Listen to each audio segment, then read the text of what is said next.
Somos el grupo número 8 y hemos preparado una exposición sobre la máscara de Tutankamón y el templo de Nefertari, las cuales creemos que son temas muy interesantes. Espero que lo disfruten y vamos a dar inicio con esta exposición con el templo de Nefertari. Nefertari fue una reina egipcia de la dinastía 19, la gran esposa real de Ramsés II, que se hacía llamar el Grande. Este fue uno de los faraones más poderosos. Nefertari jugó un importante papel como esposa real. Estaba dotada de una brillante mente política. Gracias al amor que sentía Ramsés II por Nefertari, se le atribuyeron los siguientes títulos: Señora de las dos tierras. Podría decirnos que Nefertari asumía el poder mientras su marido estaba en la guerra. Señora de todas las tierras. Título muy infrecuente que elevaba a Nefertari a un estatus paralelo al del faraón. Por la que brilla el sol. Sin duda este fue uno de los títulos más hermosos que poseyó, único en la historia egipcia y símbolo del amor de Ramsés II. Resulta insólito que un rey tan egocéntrico como fue Ramsés II tuviese una debilidad tan clara como la que sentía por Nefertari. No solo se encargó que fuese recordada eternamente, sino también en la mayoría de las estatuas que aparece Ramsés II suele venir acompañado por Nefertari, aunque en un menor tamaño. El mejor testimonio de amor de Ramsés II y Nefertari es el templo más pequeño de los dos que hay en Abu Simbel. Solo habría que ver la entrada de ese bello templo, lleno de imágenes de Nefertari y de sus hijos, para comprobar lo que sentía el faraón por su reina. El templo de Nefertari está situado en Abu Simbel, al sur de Egipto, a unos 300 kilómetros de la ciudad de Aswan, Governorate. Se encuentra a orillas del río Nilo, muy cerca del lago Aswan Wadi Halfa y al norte del templo de Ramsés II. Fue construido durante el Imperio Nuevo, por los años 1244 a.C., bajo el mandato de Ramsés II. Destaca por ser uno de los pocos templos dedicados a una mujer. Se construyó junto al templo de Ramsés II con la intención de impresionar a los enemigos del sur de Egipto y dar a conocer la grandeza y el poder de su reino. El clero de Amón logró fortalecer su posición, especialmente en el sur, más concretamente en Abu Simbel. Los volvieron a ensamblar a más de 60 metros por encima de su ubicación original. Su objetivo de este era salvar el complejo de las crecientes del agua del Nilo. El templo de Hathor, o pequeño templo, está dedicado a Hathor y a la reina Nefertari. En la fachada está compuesta por 6 colosos de pie, excavados en la roca, dentro de hornacinas rectangulares. El templo es un hipogeo excavado en la roca. El modelo utilizado en su construcción siguió la planta típica de los templos del Imperio Nuevo, aunque adaptada a la topografía del lugar, una montaña y a la naturaleza del material excavado, que era la roca. Las imágenes plasmadas en la entrada del templo nos dan una visión de lo que el faraón sentía por su reina e hijos. Como toda arquitectura egipcia, el templo de Nefertari está concebido en términos de monumentalidad y colosidad, con el fin de ser imprecederos y eterno. Lo observamos en sus grandes dimensiones, con más de 20 metros de altura en su fachada y en las colosales figuras de su entrada. En primer lugar encontramos la fachada del edificio, construida por 6 nichos, 3 a cada lado de la puerta de acceso, en una disposición totalmente simétrica. Contienen 4 figuras del faraón de Ramsés II. En los nichos centrales de cada uno de los lados encontramos la estatua de Nefertari. Las estatuas no son de bultos redondos, sino unos altos relieves. Como todo el arte egipcio, está representado la ley de la frontalidad. El único movimiento que se observa es que adelantan una pierna, siendo el resto de la escultura hierátrica e inexpresiva, y con una concepción geométrica que se observa en la talla de los torsos y los brazos pegados al cuerpo, que, apartada de toda concepción naturalista, transmite la idea de algo lejano, imprecedero e inmutable. Un dato muy importante es que las 6 estatuas son del mismo tamaño, algo poco corriente, ya que las estatuas que representan al faraón suelen ser más grandes en tamaño y formando dos grupos de 3. Tanto el templo de Nefertari como su coetáneo, el de Ramsés II, ambos en Abu Simbel, serán los precursores de una nueva tipología de edificio que tendrán una gran difusión durante el Imperio Nuevo en Egipto. Hablando un poco más sobre el interior, la distribución en planta del edificio es bastante sencilla y se observa una proporción y simetría parcial en cada una de sus partes. Habría una disminución de altura en las salas conforme avanzamos hacia su interior, disminuyendo considerablemente en las salas secundarias laterales y en el santuario del fondo. No se observan vanos en el edificio, a excepción de la puerta de acceso, por lo que la iluminación del interior sería principalmente artificial y esta no parece tener ningún tipo de aspecto simbólico. Los pilares, de base cuadrada, curiosamente no tienen una función estructural, sino más bien se trataría de un aspecto netamente ornamental, pues estas están decoradas con relieves y pinturas al fresco. Lo mismo ocurre con los pilares que separan la sala hipóstila del vestíbulo. También nos encontramos las decoraciones al fresco en el resto de paredes del edificio, así como relieves de escenas de la vida cotidiana, como los logros egipcios y abundantes inscripciones jeroglíficas. Este templo quedó inconcluso, ya que en el santuario se encuentran dos puertas que se dejaron preparadas para excavar dos salas que nunca llegaron a comenzarse. La importancia de Nefertari en el templo es más que evidente. Además de su relevancia en la fachada, en los relieves la reina aparece repetidas veces participando en ritos divinos en el mismo plano de igualdad que su marido, el faraón. El templo de Nefertari está dividido en 5 partes. Empezando con la entrada en medio de las 6 estatuas, nos encontramos con la puerta que nos conducirá al interior del templo. Al acceder llegamos a la sala hipóstila, de unos 11 por 10 metros. También veremos 6 pilares colocados en 2 filas en torno al eje, mostrando a la diosa Actor tallada en la parte superior de los mismos, quien también es la protagonista en las decoraciones de las paredes de esta sala. Seguido a esto tenemos a las 2 salas secundarias que se encuentran en la parte de al fondo de la sala hipóstila. Pudieron utilizarse para el almacenamiento y no eran muy grandes. En medio de la sala podremos encontrar el vestíbulo. Y por último tenemos el santuario, donde vemos la representación de la pareja real frente a varios dioses, así como la diosa Actor, representando con forma de vaca celeste, con Ramsés II bajo su mentón. Otra escena nos muestra a Nefertari en actitud reverente ante la diosa Mod y Actor, así como la monarca haciendo una ofrenda de fuego y agua a su propia imagen divinizada y a la mujer. Nos encontramos ante un templo del tipo espeo o hipogeo, es decir, excavado en la roca. Se trata de la roca caliza de tono rojizo propia de Abu Simbel. La forma constructiva es la arquitrabada o adintelada, con techo plano.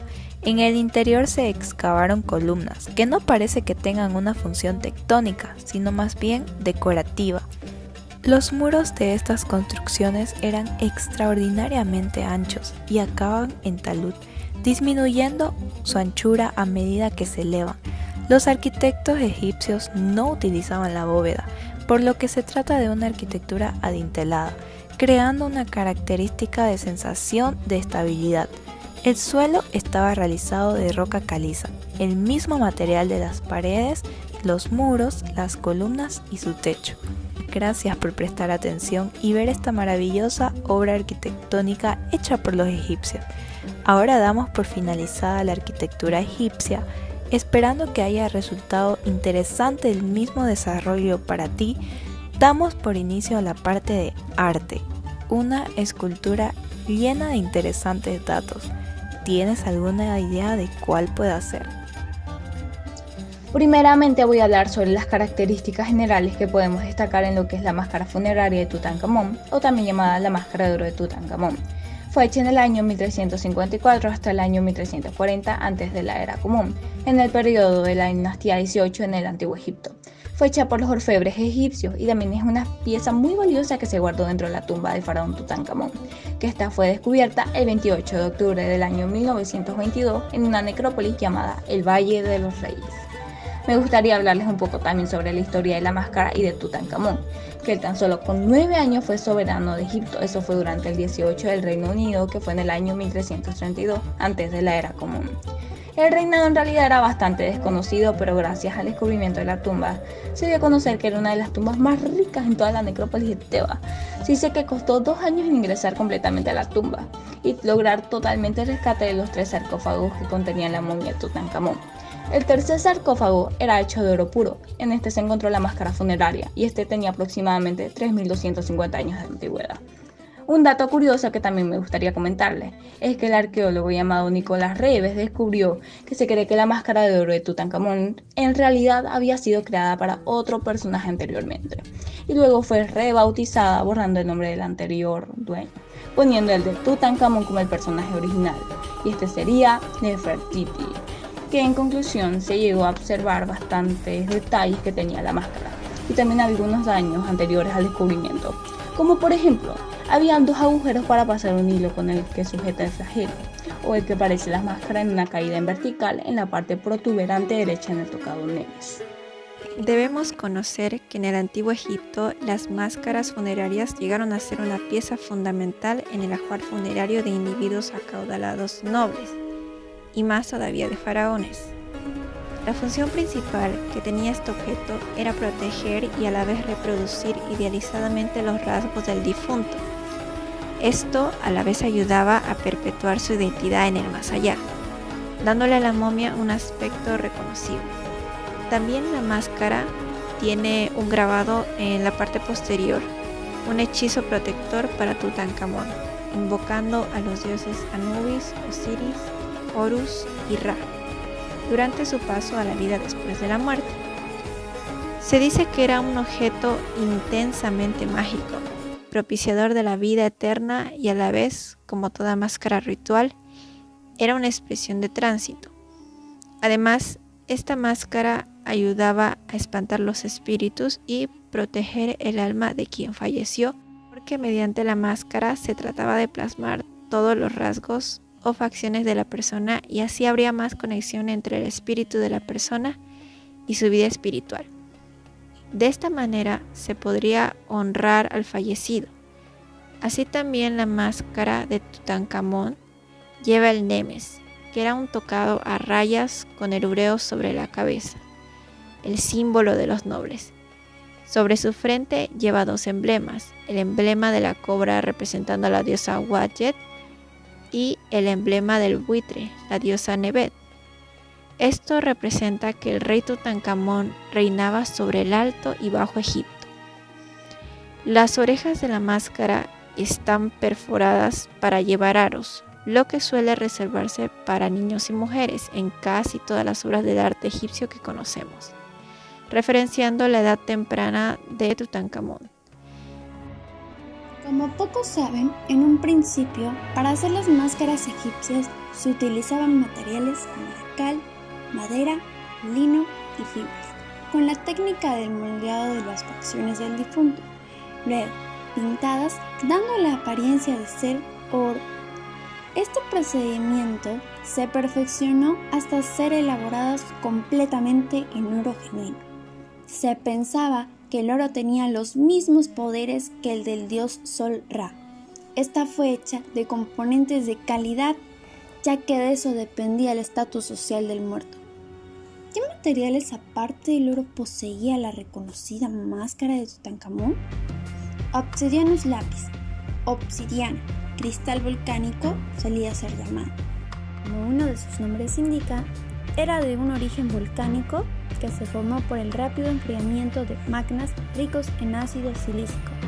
Se solidifica de manera tan espontánea sin tiempo de cristalizar, suele ser opaca o translúcida. Se encontraba presente en los ojos de Tutankamón, junto con el cuarzo, un mineral compuesto de sílice, el mineral más común de la corteza terrestre, estando presente en las rocas ígneas, metamórficas y sedimentarias. Destaca por su dureza y resistencia a la meteorización en la superficie terrestre. Como parte de su collar, las piedras turquesa y cornalina. La turquesa, un mineral de clase 8, según la clasificación Strunz, de color verde azulado, un fosfato de aluminio y cobre. La cornalina, para los antiguos egipcios, era el rojo símbolo de la vida ligada a las prácticas religiosas específicas, donde la diosa Isis la utilizaba para acompañar al difunto durante su viaje al más allá. Se la usaba también en otros tesoros egipcios. Se solían gastar con turquesas y lapislázuli para reforzar su poder. El lapislázuli fue una de las piedras semipreciosas favoritas de los faraones del antiguo Egipto. De un característico color azul opaco, se utilizaba como elemento decorativo y pieza de joyería desde hace cientos de años. Se encontraba presente en las cejas y contorno de los ojos de Tutankamón. Las medidas que tiene la máscara de Tutankamón son de 54 centímetros de altura, 39,3 centímetros de ancho y 49 centímetros de profundidad, con un peso de 11 kilogramos. Esta escultura es de bulto redondo, ya que puede ser observada desde cualquier ángulo. La máscara de Tutankamón demuestra una expresión estática, con la mirada hacia el frente, correspondiendo con los cánones de la ley de la frontalidad. En esta escultura se rechaza el naturalismo, ya que es un retrato idealizado, cuyo rostro es ligeramente alargado con ojos almendrados, cejas curvas, labios carnosos, presentan los rasgos típicos del arte producido en Egipto. Algo que también se destaca en esta escultura es la composición geométrica del nemes, ya que un nemes es un tocado funerario de tela que cubre la totalidad de la cabeza del faraón. Se aprecia cómo cae verticalmente detrás de las orejas, amarrándose con un nudo cerca de la nuca a modo de trenza. La máscara de Tutankamón es una máscara elaborada en oro y piedras preciosas. Es considerada la pieza más reconocida del arte egipcio. Los antiguos egipcios se caracterizaron por fabricar diferentes objetos para los ritos funerarios, como las mismas momias, máscaras mortuorias, estatuas protectoras y todo tipo de elementos, ya que creían en la vida después de la muerte. La máscara representa el rostro idealizado de Tutankamón y se encontraba incrustada en el rostro de la momia del faraón a modo de protección. La máscara muestra una expresión tranquila, sugerente de una juventud prematura por la muerte. Los orfebres egipcios eligieron el oro para realizar esta máscara porque se pensaba que el oro era la carne de los dioses. Sobre el oro colocaron una multitud de diversas piedras preciosas, como la turquesa, lapislázuli, cornelia, obsidiana y cuarzo. Tutankamón tenía una barba de 2,5 kilos. Era una pieza delgada con incrustaciones de lapislázuli que le daban un efecto trenzado. La tumba de Tutankamón fue encontrada intacta con todas sus riquezas. Por ejemplo, se colocaron decenas de amuletos mágicos, numerosos collares, así como varias armas. El cuerpo de Tutankamón fue metido en el sarcófago de oro macizo cubierto con 2 ataúdes de madera dorada, todo colocado sobre un lecho e introducido en un sarcófago de granito rosa, el cual fue colocado en el interior de 4 capillas funerarias cubiertas de pan de oro. ¿Sabías que, a pesar de que la tumba de Tutankamón y sus tesoros fueron encontrados en excelentes condiciones, la momia de Tutankamón es una de las peor conservadas de todas las momias reales descubiertas hasta ahora? Sí, y no solo eso, esta momia fue encontrada sin corazón. El corazón, que no era uno de los órganos que debía ser removido, era esencial que permaneciera dentro del cuerpo. El corazón era encargado de declarar a favor o en contra del difunto en el juicio. Ningún egipcio debió ser momificado así, mucho menos un faraón. Lo normal era que hubiera una incisión en el torso que permitiera la extracción de los órganos, lo cual era el proceso de momificación. Sin su corazón, Tutankamón habría sido enviado a la eternidad, siendo incapaz de pensar y sentir. ¿Qué ocurre después de la muerte? La cultura egipcia desarrolló una de las ideologías más asombrosas como reacción a esta cuestión. Ellos creían que el ser recordado era su pasaje a tierra de dioses, y creemos que el legado de los antes mencionados seguirá intacto por muchas generaciones, siendo un maravilloso testimonio de un pasado muy lejano para nosotros.